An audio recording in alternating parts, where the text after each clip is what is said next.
حديث النور والصدق هو الداعي إلى الحق يجمعه البخاري ويهديه. بسم الله الرحمن الرحيم. الحمد لله رب العالمين والعاقبة للمتقين والصلاة والسلام على سيد الأنبياء والمرسلين سيدنا وحبيبنا وحبيب رب العالمين محمد وعلى آله وأصحابه ومن هدى بهديه إلى يوم الدين.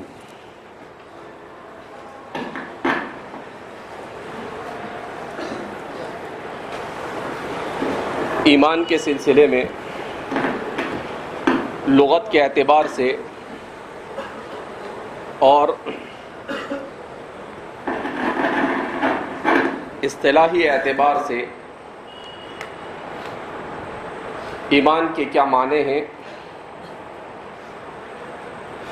اس پر اس سے قبل روشنی ڈالی گئی. اب بیان کیا جاتا ہے ایمان اس کے ارکان اور اس کے شرائط کے سلسلے میں حضرات فقہا، متکلمین اور محدثین کے درمیان اختلاف.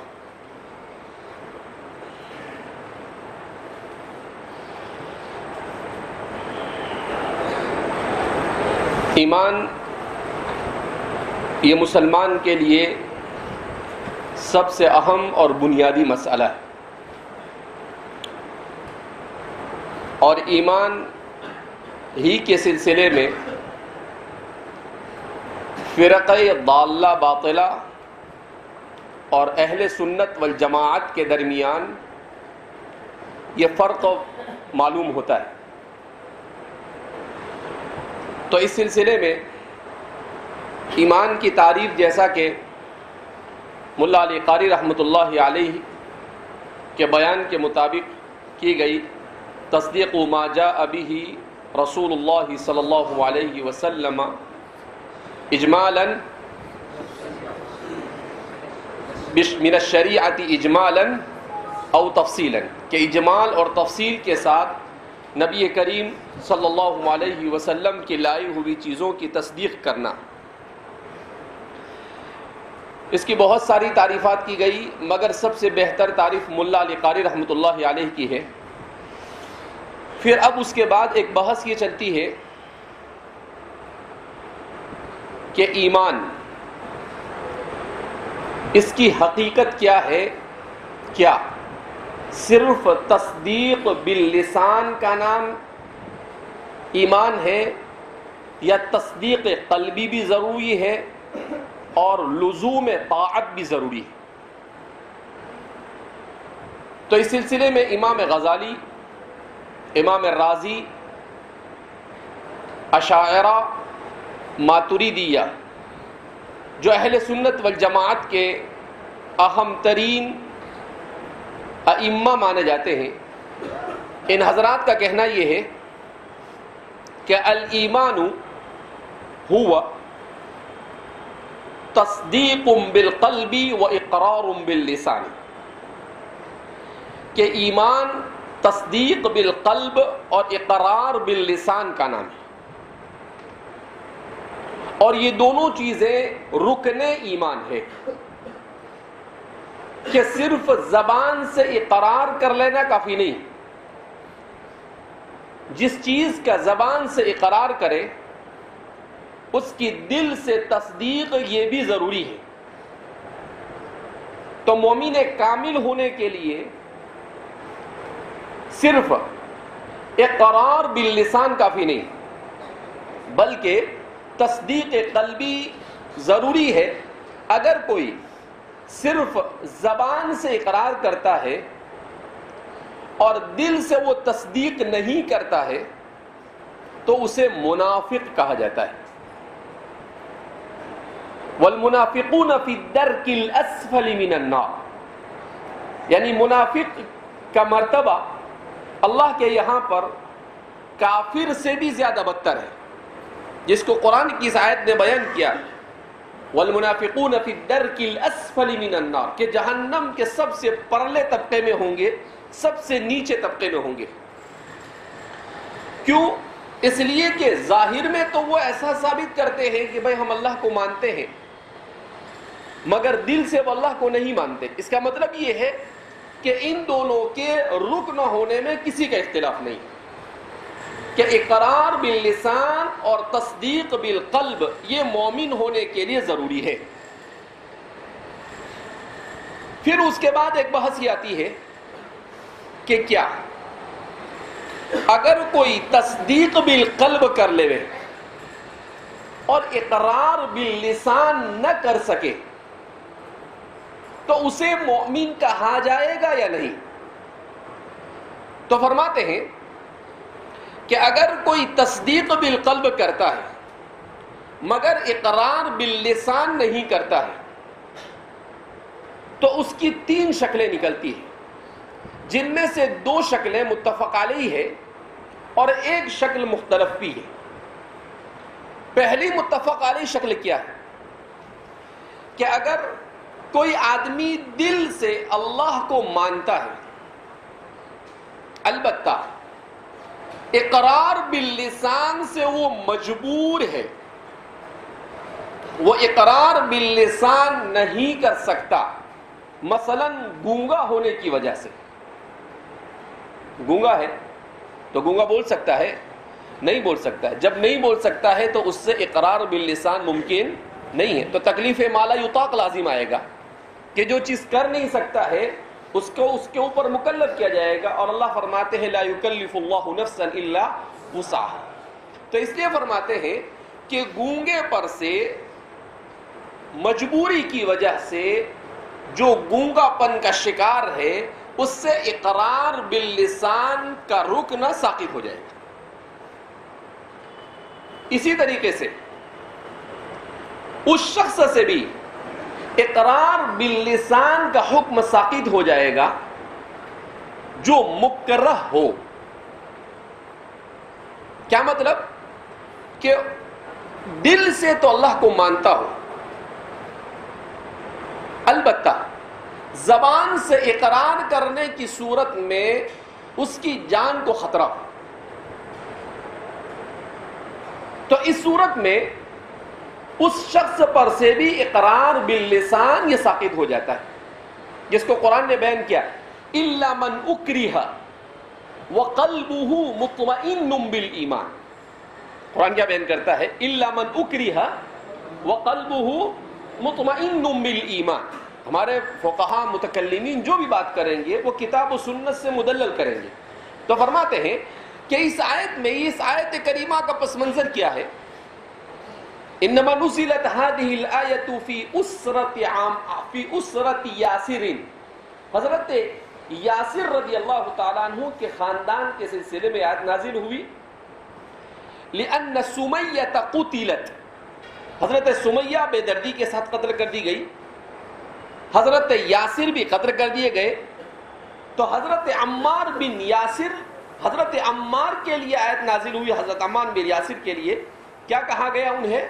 کہ وہ زبان سے اقرار نہیں کریں گے تو چل جائے گا، تاکہ ان کی جان کیا ہو جائے؟ بچ جائے۔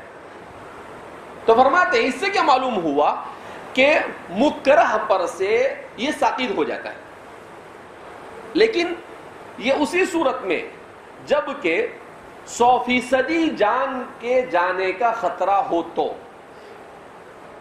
اور وہ عارضی طور پر یہ حکم ساقط ہوگا جہاں پر اکراہ اس سے ہٹ جائے گا، تو اس پر یہ حکم واپس آ جائے گا کہ موقع ملتے ہی اسے اقرار باللسان کرنا پڑے گا، موقع ملتے ہی کیا کرنا پڑے گا؟ اسے اقرار باللسان کرنا پڑے گا۔ دوسری شکل، دوسری ہے وہ ایک ہی ہے، وہ گونگا اور مکرہ دونوں کو ایک ہی شکل میں ڈالا گیا ہے کہ گونگا تو بول ہی نہیں سکتا ہے اور مکرہ بول سکتا ہے، مگر جان بچانے کے لیے اس کے لیے یہ رخصت ہے، جس کو ہم یہ کہہ سکتے ہیں عزیمت یہ ہے کہ چاہے جان جائے تو جائے، وہ اقرار باللسان کر لے جیسا کہ بہت سارے صحابہ نے کیا، اور رخصت یہ ہے کہ اگر وہ جان بچانے کے لیے اقرار باللسان نہ کرے تو بھی چل جائے گا، تو یہ رخصت ہے۔ اب چاہے عزیمت پر عمل کرے چاہے رخصت پر عمل کرے، حالات کے اعتبار سے آدمی رخصت پر بھی عمل کر سکتا ہے اور عزیمت پر بھی عمل کر سکتا ہے۔ اس کے بعد دوسری شکل کہ ایک آدمی ہے کہ وہ تصدیق بالقلب کرتا ہے، اقرار باللسان کے لیے اس کے پاس کوئی معقول عذر نہیں، تو اس صورت میں وہ بالاتفاق کافر ہے۔ اس صورت میں وہ بالاتفاق کیا ہے؟ کافر ہے۔ کیوں بالاتفاق کافر ہے؟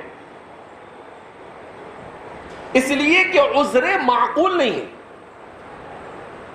وہ اپنی سلطنت کو بچانے کے لیے، اپنی خاندانی روایت کو بچانے کے لیے، اپنے مال کو بچانے کے لیے صرف اقرار باللسان نہیں کر رہا ہے، تو یہ عذر معقول نہیں۔ جیسے ابو طالب نے کیا، انہوں نے کہا، صاف کہا، مسلم شریف کی روایت ہے کہ اگر تمہاری قوم مجھے یہ طعنہ نہ دے کہ مرتے مرتے اپنے بھتیجے کے دین پر چلا گیا اور اپنے آبا و اجداد کے دین کو چھوڑ دیا، اس لیے میں تصدیق قلب پایا گیا، لیکن کیا نہیں پایا گیا؟ اقرار باللسان، صاف طور پر انکار کر دیا انہوں نے۔ حضور نے کہا ان سے کہ یا عمی، یہ میرے چچا، ایک مرتبہ آپ مرتے مرتے بھی لا الہ الا اللہ کہہ کر چلے جاؤ، پھر اس کے بعد میں اللہ سے آپ کے سلسلے میں کیا کر لوں گا؟ نمٹ لوں گا، میں اللہ سے بات کر لوں گا۔ غرغرہ موت کا، اگرچہ غرغرہ موت کے وقت کلمہ قبول نہیں کیا جاتا ہے، لیکن میں بات کر لوں گا۔ لیکن اس کے باوجود انہوں نے یہ جملہ کہا، کیا کہا؟ لولا یتحدث قومک، کہ اگر تیری قوم ایسا نہ کہتی کہ آمن بدین ابن اخیہ وترک ملت آبائہ، کہ اپنے بھتیجے کے دین پر ایمان لے آیا اور اپنے آبا و اجداد کے دین کو چھوڑ دیا، تو فرمان اسی لیے اہل سنت والجماعت خاص طور پر کہتے ہیں کہ ابو طالب لیس مؤمن، کیونکہ اقرار باللسان کا رکن نہیں پایا گیا۔ اسی طریقے سے ہرقل کے سلسلے میں بیان کرتے ہیں کہ ہرقل کی باتوں سے ایسا لگتا ہے کہ تصدیق بالقلب، لیکن اقرار باللسان نہیں کیا اس نے، بلکہ کیا کہا کہ میں تو تم سے یہ بات اس لیے کہہ رہا تھا کہ میں تمہارا امتحان لینا چاہتا تھا کہ تم اپنے دین پر مضبوط ہو یا نہیں۔ کہا تھا نا اس نے، انی قلت مقالتی آنفا اختبر بها شدتکم علی دینکم۔ اس کا مطلب کیا ہوا کہ اس نے صرف اپنی سلطنت اور اپنی جاہ کو بچانے کے لیے اقرار باللسان نہیں کیا، تو اس لیے کہا کہ فہو کافر بالاتفاق۔ اہل سنت والجماعت کے تمام فرقے انہیں کافر کہتے ہیں۔ یہ بدعتی حضرات ہمارے زمانے میں ابو طالب کے مومن ہونے کے قائل ہیں۔ ہمارے زمانے کے جو بدعتی حضرات ہیں، یہ کس کے قائل ہے کہ ابو طالب کیا ہے؟ باقاعدہ کتاباں لکھی ہیں انہوں نے،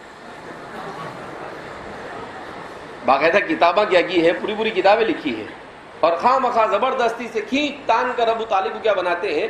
کہا عم رسول ہے، حضور کے لیے اتنی قربان۔ ارے بھائی سب بات ہے، لیکن رابطے کا کام کرتا ہے، ضابطہ ضابطے کا کام کرتا ہے۔ انہوں نے اگرچہ رابطے کے طور پر خدمت کی، مگر انہوں نے ضابطے میں بے ضابطگی کی۔ لہذا اس بنا پر اہل سنت والجماعت متفق علیہ طور پر یہ کہتے ہیں انہ لیس بمؤمن، کہ وہ مومن نہیں ہے۔ تیسرا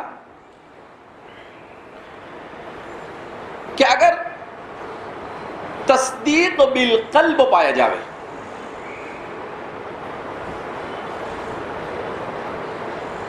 اقرار باللسان کسی کے پاس نہ پایا جاوے، البتہ اس کے نہ پائے جانے پر نہ تو عذر معقول ہو نہ عذر غیر معقول ہو، کچھ بھی نہیں، بس اس نے ایسے ہی اقرار باللسان نہیں کیا اور تصدیق قلبی کے ساتھ پوری زندگی کیا کر دی؟ گزار دی۔ یعنی کفر کا بھی اقرار نہیں کیا اور ایمان کا بھی اقرار نہیں کیا. تو اس سلسلے میں حضرات متکلمین اور فقہا اور محدثین کے درمیان اختلاف پایا جاتا ہے. متکلمین کا کہنا ہے کہ ایسے شخص کو اللہ پر چھوڑ دیا جائے, اس کے بارے میں لا نقول مؤمنا ولا نقول کافر, نہ ہم مومن کہہ سکتے ہیں اور نہ کافر کہہ سکتے ہیں. لیکن حضرات فقہا اور محدثین کہتے ہیں کہ نہیں. کیوں نہیں؟ یہ ڈاوا ڈول بات نہیں کرنی, یا ہاں یا نہ. اس لیے وہ کہتے ہیں کہ بھائی اقرار باللسان یہ رکن ہے, اور یہ رکن صرف مجبوری میں ساقط ہوتا ہے. اب ان کے لیے کوئی مجبوری نہیں, اقرار باللسان نہیں کیا, لہذا اس بنا پر انہیں مومن کہا جا سکتا نہیں.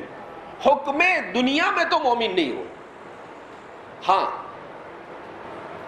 حدیث پاک میں نبی کریم صلی اللہ علیہ وسلم نے ارشاد فرمایا کہ اللہ رب العزت ایسے لوگوں کو بھی جہنم سے نکال کر جنت میں ڈال دے گا جن کے دل میں حبۃ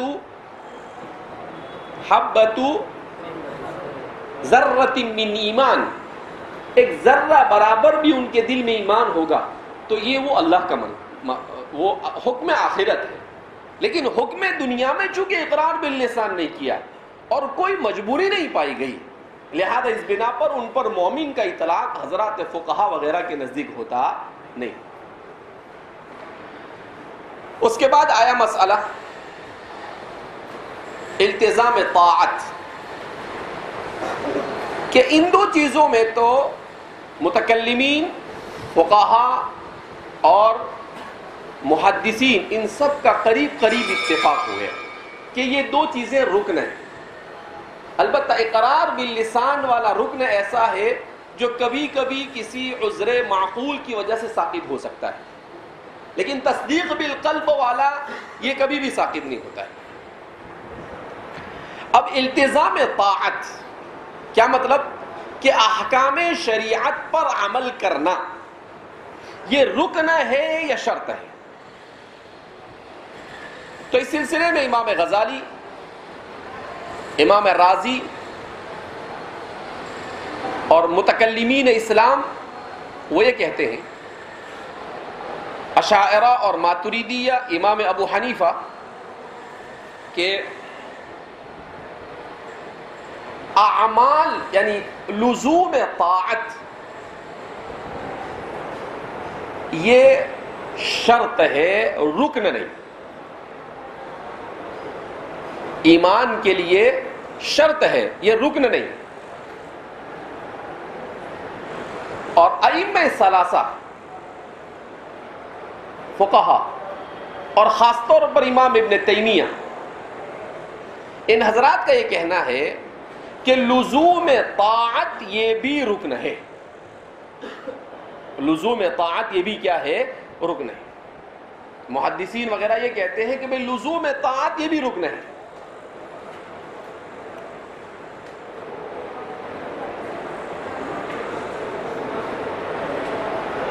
تو اب اس سلسلے میں دونوں حضرات کے پاس دلیلیں ہیں. ایک طرف حضرات محدثین ہیں, دوسری طرف حضرات متکلمین ہیں. تو حضرات متکلمین فرماتے ہیں کہ دیکھو, اگر کوئی آدمی تصدیق بالقلب اور اقرار باللسان کرے اور اس کے بعد کوئی عمل کرنے سے پہلے مر جائے, تو کیا آپ اسے مومن کہیں گے یا نہیں کہیں گے؟ اچھا سوال کیا انہوں. جیسے ایک جنگ کے موقع پر ایک صحابی اسلام میں داخل ہوئے, جنگ شروع ہونے سے پہلے اسلام میں داخل ہوئے, جنگ شروع ہوئی اور تھوڑی دیر میں کیا ہو گئے؟ وہ شہید ہو. اب کیا کہیں گے آپ ان کے بارے میں؟ ان کو صحابہ میں شمار کیا جائے, حالانکہ نہ کوئی نماز پڑھی, نہ کوئی روزہ رکھا, نہ کوئی طاعت کی, لیکن وہ شہید ہے, جنتی ہے, صحابہ میں ان کا شمار ہوتا ہے. اس کا مطلب کیا ہے؟ لزوم طاعت یہ رکن ہے، کیونکہ رکن ساقط نہیں ہوتا اتنی آسانی سے. لزوم طاعت یہ شرط ہے. شرط رکن کے مقابلے میں شرط کو ساقط کرنا آسان ہوتا ہے، لیکن رکن کو ساقط کرنا لیس امر ہین، یہ آسان کام ہوتا نہیں. لہذا ان کا یہ کہنا ہے کہ اسی لیے ہم دیکھتے ہیں کہ اگر کوئی آدمی اقرار باللسان بھی کرے، تصدیق بالقلب بھی کرے اور شریعت پر عمل نہ کرے تو اہل سنت والجماعت اسے کافر کہتے ہیں؟ نہیں کہتے. خوارج اسے کافر کہتے ہیں. معتزلہ اسے منزلۃ بین المنزلتین کا حکم اس پر لگاتے ہیں. لیکن اہل سنت والجماعت اسے کافر نہیں کہتے، بلکہ اہل سنت والجماعت کیا کہتے ہیں؟ انہ مؤمن فاسق، کہ وہ مومن ہے مگر کیسا ہے؟ فاسق اور فاجر ہے. کہ جو مومن تصدیق بالقلب اقرار باللسان کرے مگر کھلم کھلا احکام شرعیہ کے خلاف ورزی کرے تو اسے کیا کہا جاتا ہے؟ فاسق کہا جاتا ہے. تو اس لیے حضرات محدثین کے یہاں پر تھوڑا سا یہاں پر مسئلہ بن جاتا ہے، کیونکہ اگر وہ یہ کہے کہ نہیں وہ کافر ہے تو پھر خوارج بھی کافر کہتے ہیں اور آپ میں ان میں کوئی فرق نہیں رہتا ہے.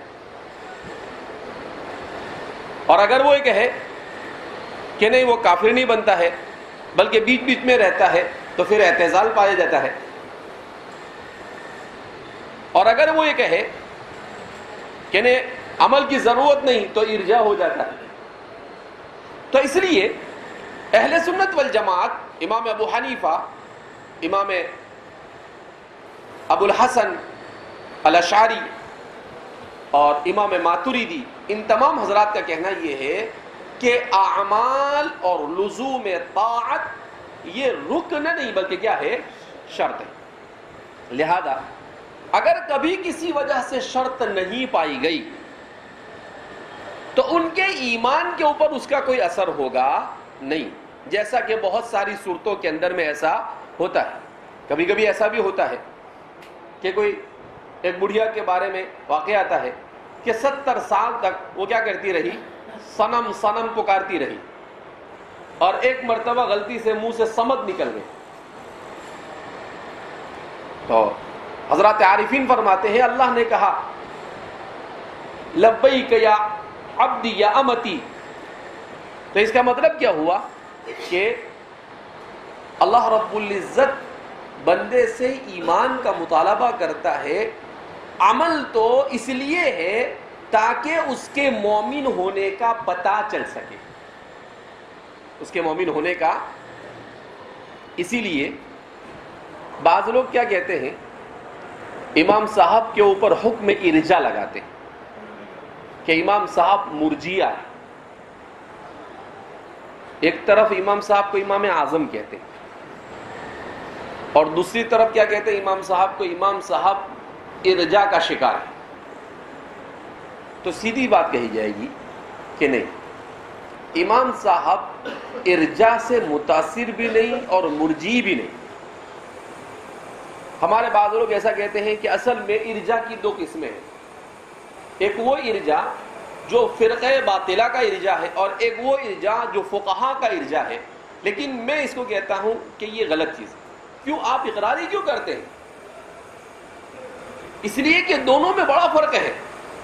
مرجیہ کے یہاں پر تو صرف اقرار باللسان کافی ہے مومن ہونے کے لیے، تصدیق قلبی نہ ہو، عمل نہ ہو تب بھی چل جاوے. تو ہمارے فقہا نے کہاں ایسا کہا؟ ان کے یہاں پر تو یہ دونوں رکن ہیں کہ اقرار اور تصدیق دونوں ہو اور عمل یہ شرط ہے. اور ان کے یہاں پر تو عمل ہے ہی نہیں. تو ایک ہے شرط ہونا اور ایک ہے نہ رکن ہونا نہ شرط ہونا. تو کیا دونوں میں فرق نہیں ہے؟ زمین اور آسمان کا فرق ہے. لہذا یہ خواہ مخواہ کی جو تعویل کرتے ہیں ہمارے لوگ اور کہتے ہیں کہ ہاں برابر امام صاحب کی باتوں میں ارجاء ہے. ارے بھیا، امام صاحب فقیہ بننے سے پہلے متکلم تھے. فقیہ بننے سے پہلے کیا تھے آپ؟ تو تیرے کو سمجھتا ہے ارجاء، امام صاحب کو نہیں سمجھتا تھا. اس کا مطلب تو زیادہ ہوشیار امام صاحب سے. تو یہ قلت مطالعہ کی وجہ سے آدمی ایسی بات کرتا ہے, ایسا نہیں ہے. بہرحال تو لزوم طاعت اور عمل بالشریعت یہ حضرات متکلمین کے یہاں پر شرط ایمان ہے, اور حضرات محدثین کے یہاں پر یہ کیا ہے؟ رکن ایمان. یہ کیا ہے؟ رکن ایمان. اچھا, اب محدثین ہے نا, تو محدثین بھی اتنے کچے تو ہے نہیں, ان کے پاس بھی دلیل تو ہے. کیا وہ بھی کہتے ہیں من عمل صالحا من ذکر او انثى وهو مؤمن فلنحيينه حیاتا طیبہ. کہا دیکھو وهو مؤمن بعد میں کہا گیا, اور من عمل صالحا من ذکر او انثى اس کو بیان کیا گیا, پہلے بیان کیا گیا. اس کا مطلب یہ ہے کہ عمل صالح یہ رکن ہے, رکن ہے تو پہلے بیان کیا, اور بعد میں کہا وهو مؤمن. متکلمین نے اس کا جواب بھی دیا, وہ پہلے اور آخر میں بیان کرنا یہ اہمیت نہیں رکھتا. تمام نصوص شرع کو جمع کرنا, اس کے بعد کسی بھی چیز کا حکم صحیح طور پر نکالا جا سکتا ہے, ورنہ ایسے ہی کسی چیز کا حکم نکالا جا سکتا نہیں ہے. لہذا یہ کہنا کہ عمل کو حضرات متکلمین نے کوئی اہمیت نہیں دی, یہ دراصل متکلمین کے بات کو نہ سمجھنے کی بنیاد پر. اسی لیے ہمارے بعض حضرات نے تو صاحب لکھا کہ اصل میں دیکھا جائے گھما پھرا کر تو یہ اختلاف لفظی ہے, اختلاف حقیقی نہیں ہے. اس لیے کہ شرط اور رکن دونوں ایسی چیز ہے کہ کسی بھی چیز کا مدار دونوں پر ہوتا ہے. اب جیسے نماز کے لیے قیام یہ رکن ہے, نماز کے لیے وضو یہ کیا ہے؟ شرط ہے. تو کیا اگر بغیر وضو کی کوئی نماز پڑھے گا تو ہو جائے گی؟ ارے جان بوجھ کر اگر کوئی بغیر وضو کے نماز پڑھتا ہے تو فقہا اسے کافر کہتے ہیں. جان بوجھ کر بغیر وضو کے نماز پڑھنے والے کے اوپر کفر کا حکم لگایا گیا. کیوں؟ اس لیے کہ اس نے شریعت کے حکم کے ساتھ استہزاء کیا, اور استہزاء بالشریعہ, مذاق بالشریعہ یہ سبب اور موجب کفر ہے. تو اس کا مطلب کیا ہوا کہ رکن اور شرط میں 19-20 کا فرق ہوتا ہے, کوئی بہت زیادہ فرق نہیں ہوتا ہے. لہذا ان کا جو اختلاف ہے یہ اختلاف ہے لفظی سمجھا جائے گا.